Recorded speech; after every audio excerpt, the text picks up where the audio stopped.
This has to do with a Florida man that defended himself in court. Now this guy killed his wife. I believe he killed his daughter. Killed his daughter. He tried to kill his son. He stabbed him. And he poured gasoline on him and tried to light him on fire. What the hell? So this guy tried to defend himself in court.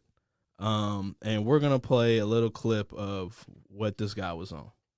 It's going to show that we are under some of the most vicious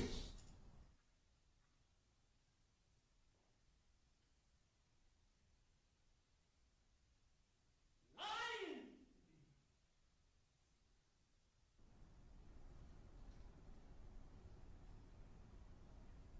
fabricating, fictitious government you ever seen.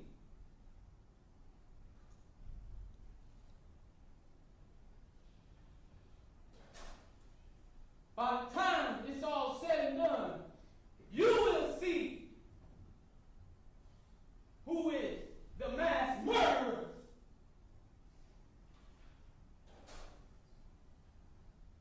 in Tampa Bay, the state of Florida is going to show. So this man has literally lost his melons, bro. Fucking mind. Oh, goddamn. The fact that they let him do that, I mean, the thing is, like, you're giving your day in court. If you're gonna represent yourself, you're gonna represent yourself. Now, mind you, he had a defense. Like, yes, mind you, this went on for like an hour. Oh my god. And I didn't want to put any more. God. I didn't want to put any more. I didn't want to put any more. Oh, I didn't want to do it. I didn't want to do it. I was like, you know what?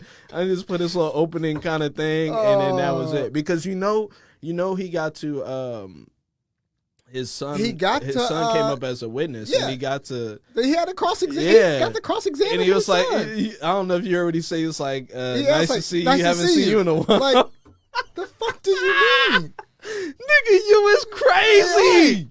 You are nuts. Bro, and the funniest shit is how he was able to do all this shit is they examined him to make sure he was sane. Yeah. And they diagnosed that he was sane. And he got up there and did all that shit. I just don't understand. Like, what? Like, what are you trying to get? And, like, what are you doing? The thing is, bro, you got caught in 4K. Bro, like, the kid was like, you stabbed me, sir. He was like, who stabbed? You did, motherfucker. You know what I mean? So you got all that going on. Yeah, I mean, dude, like, I'm telling you, it was like 2 hours long of him doing this. He's got all his paperwork, folders and everything. He's asking the kid questions. He calmed down a little bit, but it was just the fact that he was up there, man. I'm just like, what the fuck happened? Do you think he is, one, crazy, or two, just trying to put on a show? I'm not qualified to answer that question. If I could, if I said he was crazy, I'd say he has. Do you think? I was saying, do you think? Like, not asking for a professional diagnosis. I know that, bro. It's hard to tell. Like, is this nigga really on this, or is he just doing this trying to? Bro, because if they were testing him to make sure he was sane enough to do this, wouldn't he have acted crazy then just to prove he was? Because now he can't really bid that he's crazy because they were like, you were able enough to stand trial in court. Yeah, but I don't think he was trying to portray him. If he's crazy, he's bipolar. Yeah. I'll tell you this, like when he went, I think the mugshot I seen when he went into jail, he had to be in there for a little while. Because he didn't even have dreadlocks. Like, he didn't have dreads. Yeah. And now he got these wild-ass Florida dreads. Yeah. And he on here going in. this whole case is I feel bad for the kid, man. And he is Ronnie O'Neal the fourth. He is a junior. Yeah. And you have to live with your father's name, who tried to kill you, who murdered your mother, who murdered your sister. And there he talks about when his dad killed his sister, took an axe, I don't know if it was to the back of the head or to her back. He said he saw her eyes roll in the back of her head after he that's hit her with the axe. And this shit terrible. is nuts. And he was 8 years old at the time. Yeah. This shit is going to be with him for the rest of his life. Oh, hell yeah. You can't not see that type of shit. You know, now he's in a foster home. Well, he right? He got adopted. He did get adopted? He got adopted by one of the private investigators. Damn. Who was I didn't know that. investigating the case, yeah. So it's good for him that he got adopted. Because when you're that close, man, that shit fucks you up. I don't care if you're a professional working the case or not, man. Yeah. I remember when I was in school, and I was going for like sports medicine, and I had to take a few classes that were required by EMTs to take as well. And I actually took all those, passed this test, and they told me I could take this second course, and if I did that, I could be like a volunteer EMT. Didn't want to do it after what I kind of had to go through in that course prior. And one of the EMTs talked about it, who's actually a, what do you call those? He runs more than one department pretty much. Okay. So he's all over the place now, but he been in it for 30 years. And he told me a story about how they went to someone's house, and house is dirty, all jacked up.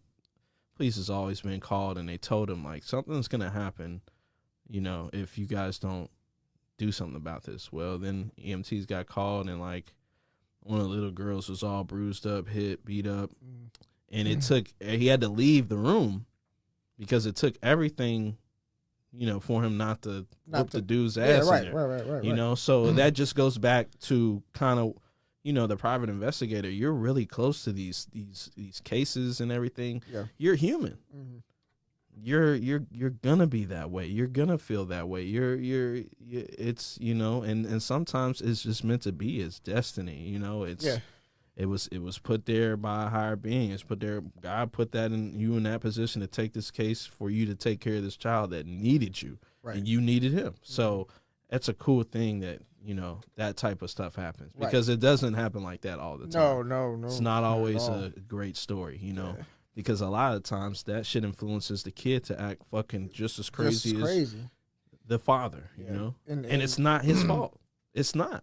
Yeah, and thankfully that investigator did adopt him, because I can't even imagine going through that, being a witness to that, and then going through a foster home and then dealing with that and being passed around the foster home to foster home, or even family to family, and just trying to find you trying to deal with the trauma from that incident, and then trying to deal with being a kid, 8 years old, trying to figure out where's your place now, right? Because you don't have a family. Mm-hmm.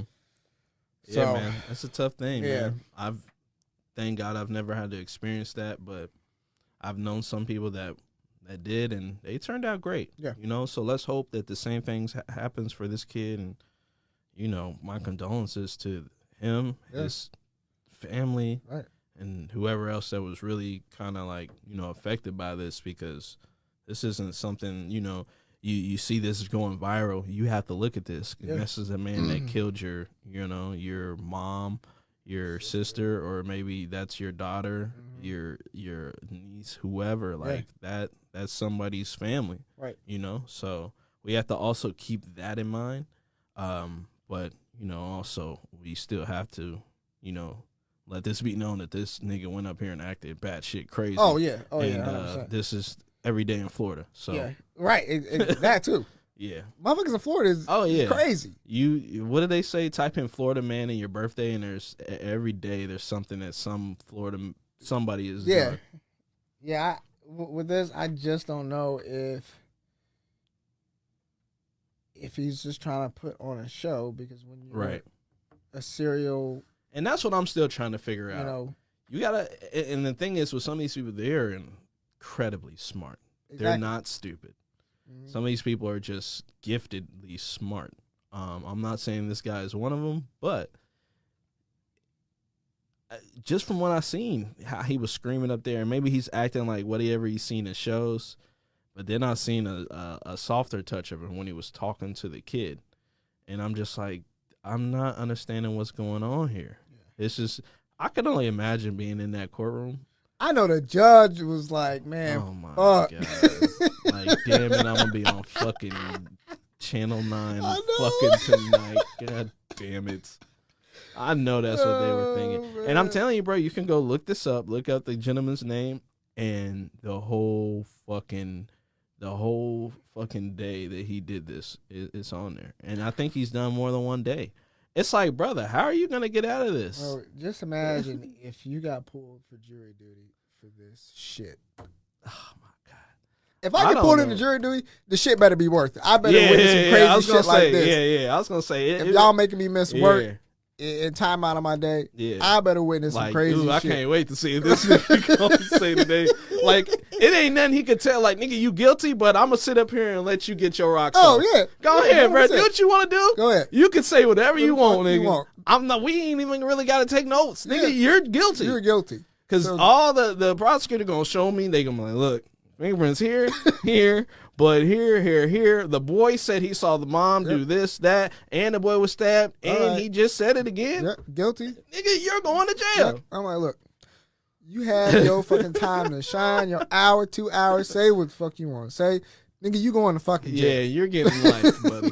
Like, it's going to be life. Go ahead and say what the fuck you got to say. It's going to be life, man. Get your rocks off. Maybe you can, maybe he can, be a lawyer for some of them guys that's in prison, or be a counselor or something. I don't know. Yeah. Good luck, buddy, but have fun in hell, because that's where the fuck you going, dog. Speaking of